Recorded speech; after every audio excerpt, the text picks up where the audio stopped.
Dans le chapitre « Le bonheur est-il une affaire de raison ?», nous avons vu dans un premier temps qu'il est impossible d'être heureux si nous sommes déraisonnables quant à nos désirs. Dans une seconde partie, nous avons vu que les plaisirs peuvent nous mener vers la vie heureuse si celui-ci est calculé. Enfin, nous verrons qu'il n'est pas question de raison, mais de volonté, et que celle-ci est insatiable. L'homme, doté de conscience de soi et du monde qui l'entoure, est en mesure de douter, de se questionner sur le sens de sa vie, de s'inquiéter de sa mort et du manque de signification de son existence. Pour apaiser cette conscience accablée par l'absurdité de la vie et l'inévitabilité de la mort, il cherche naturellement à créer du sens à sa propre existence. Il se lance alors dans une quête qui peut revêtir de multiples formes. La recherche de la vérité, la création artistique, le service aux autres, ou encore la poursuite de la sagesse. Il peut aussi aspirer à la quête du bonheur, souvent perçu comme un état de joie et de plénitude constant. En effet, puisque l'homme est condamné à vivre et à mourir, autant embrasser cette absurdité et profiter de la vie pour être heureux. Carpe diem, comme dirait Épicure. Mais quel est le moyen de parvenir au bonheur, et cela est-il seulement possible ? Il nous a été transmis que le bonheur pouvait être atteint par l'usage de notre raison, cette faculté de juger, de discerner le vrai du faux, le bien du mal. Le bonheur résiderait ainsi dans la simplicité et la modération de nos désirs. Selon Épicure, il convient de distinguer les désirs naturels et nécessaires, comme se nourrir, se vêtir, avoir un abri, de ceux qui sont naturels mais non nécessaires, et enfin de ceux qui sont vains. C'est là le chemin vers l'ataraxie, cet état d'absence de trouble décrit par Socrate comme le plaisir suprême, car il ne réside pas dans l'excès, mais dans la libération de la douleur et de l'anxiété.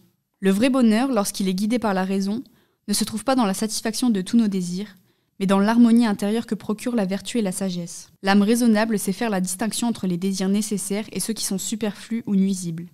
Elle les maîtrise, les hiérarchise et les oriente vers un bien supérieur. C'est en cultivant la tempérance, la justice, le courage et la prudence que l'âme atteint sa plénitude et goûte au bonheur durable. Cependant, même si notre raison tente d'agir au mieux qu'elle le peut, elle reste soumise à la volonté. Cette faculté de déterminer librement ses actes en fonction de motifs rationnels. Ce pouvoir de faire ou de ne pas faire quelque chose. En réalité, la raison n'est qu'un instrument. Elle est un outil au service de la volonté. Imaginez un marteau et un forgeron. Le marteau, c'est la raison. Utile, précis, mais incapable d'agir seul. Le forgeron, c'est la volonté.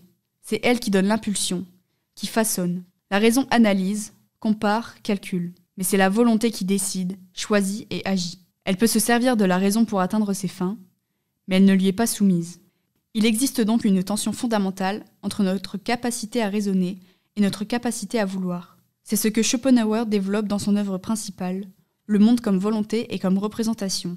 Il y affirme que la volonté est une force irrationnelle, aveugle, qui anime tout l'univers.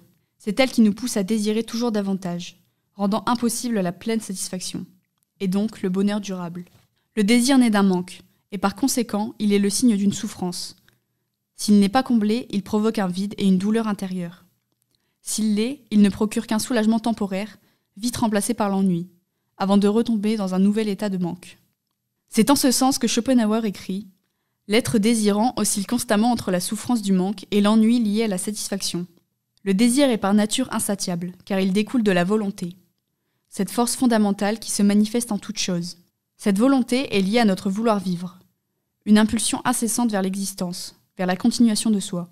Le bonheur que nous recherchons n'est en réalité qu'une manifestation de cette volonté, un stratagème pour nous pousser à persévérer dans l'existence. Ainsi, le bonheur n'est pas un but réel à atteindre, mais un leurre, une ruse de la nature pour nous maintenir dans le cycle infernal du désir et de la souffrance. Nous croyons œuvrer pour notre propre bien-être, alors que nous ne sommes que les marionnettes inconscientes de la volonté. Il est essentiel de distinguer le vouloir vivre de la volonté, car les confondre conduit à une compréhension erronée de la condition humaine. Le vouloir vivre est la manifestation concrète de la volonté dans chaque être individuel, dans chaque organisme vivant. Il s'agit de cette force aveugle qui pousse toute créature à persévérer dans l'existence, à se reproduire, à affirmer son individualité. C'est l'instinct de conservation, qui se traduit par une lutte incessante pour la survie. La volonté, en revanche, est une force unique, indivisible à l'origine de tout ce qui existe. Elle est la chose en soi, l'essence même du monde. Selon la terminologie de Schopenhauer, elle ne poursuit aucun but, n'a aucune raison d'être. Elle est, tout simplement. Elle est une force irrationnelle, aveugle, qui se déploie dans le monde à travers les innombrables formes du vouloir vivre. Ce dernier n'est donc qu'une expression particulière, une objectivation de la volonté.